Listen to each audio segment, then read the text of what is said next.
In Hong Kong, a 29-year-old British man accused of murdering two women has been remanded in custody. Rurik Jutting was arrested after police found the victims in his apartment in the Wan Chai area earlier on Saturday. One of the bodies was in a suitcase on his balcony. Jutting had resigned from a job at Bank of America Merrill Lynch a week ago. He's due to appear in court again on the 10th of November.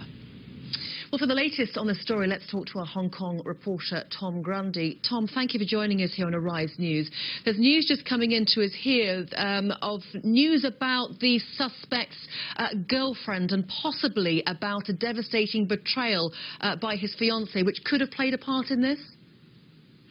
Yes, there's been some digging, I suppose, amongst tabloid media, both here in Hong Kong and back in the UK, and it has been suggested that this subject was perhaps devastated by the betrayal of an ex-fiancé who may have cheated on him. But obviously, a lot of media outlets are now digging through his social media footprint and have discovered that he studied history at the Cambridge University, graduated in 2008 to begin a banking career which brought him to Hong Kong.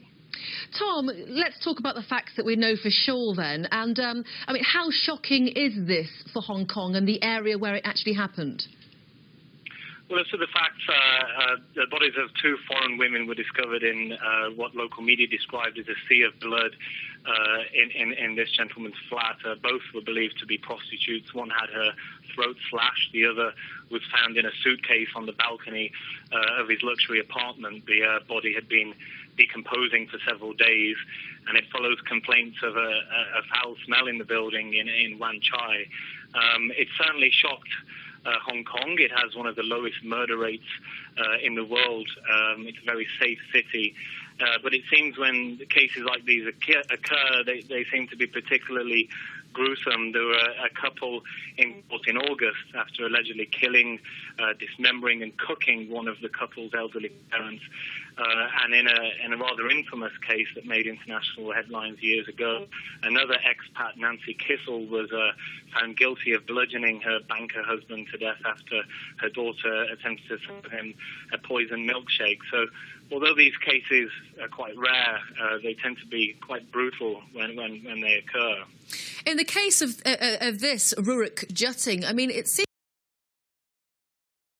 a little bit bizarre. I mean, he, I think I'm right in saying, called the police to his